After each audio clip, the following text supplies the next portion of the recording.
Prabha film production की देखरेख में, लकी भैया की देखरेख में एगो माई जी के गीत आप सबके बीच में भेजता नहीं। आशा नहीं विश्वास बाग पसंद आई जरूर। कहना भा मास्टर, तू सुन लाया राजा मैया, तू सुन लाया राजा मैया, कुछ हमरो लाचारी बा, ठाड़ दुआरा भिखारी बा।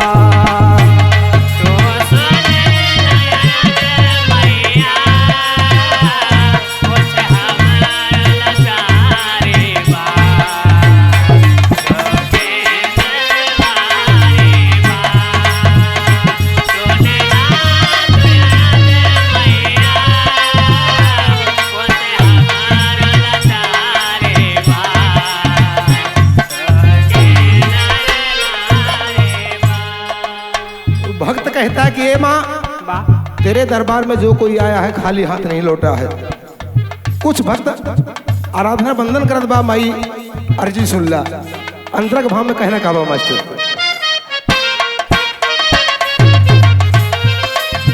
आई नवरात्र आवा हमारी नगरिया,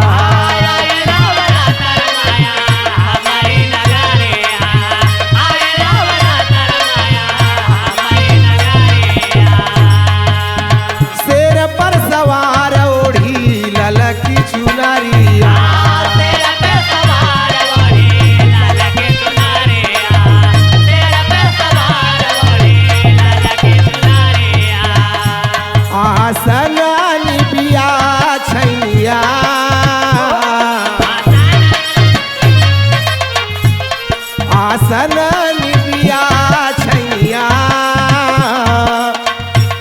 अब भइल तैयारी बा, ठाड़ दुआरा भिखारी बा।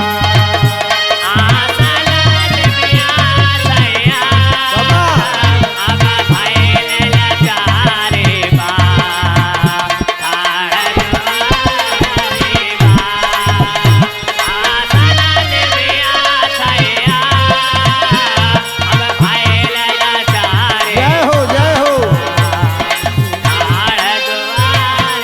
बा।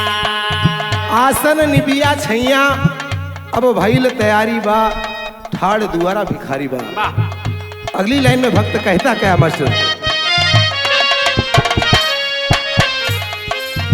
पूजा भगती कुछ जानी ना मायारी,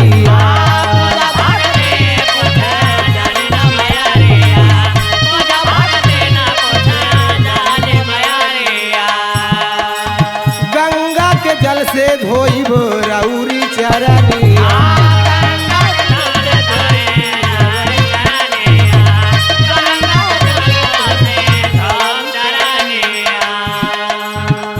निस दिन पूजा पैया, निस दिन पूजा पैया, ई दास या नारी बा, ठाड़ दुआरा भिखारी बा।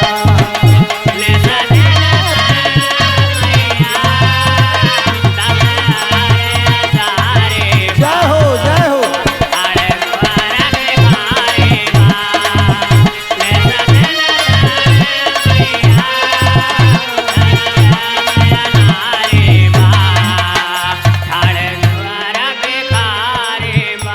निस दिन पूजब पैया, ई दास अनारी बा, ठाड़ दुआरा भिखारी बा।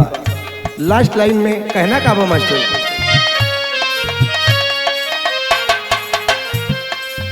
हमारा के चाही बस अचरा के छाओ,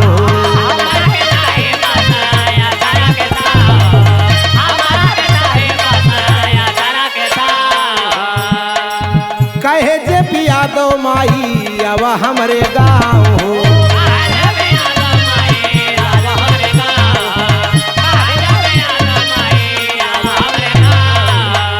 मांगे चंग चंचल कवितैया मागे चंचल कवितैया ई दास या नारी बा ठाड़ दुआरा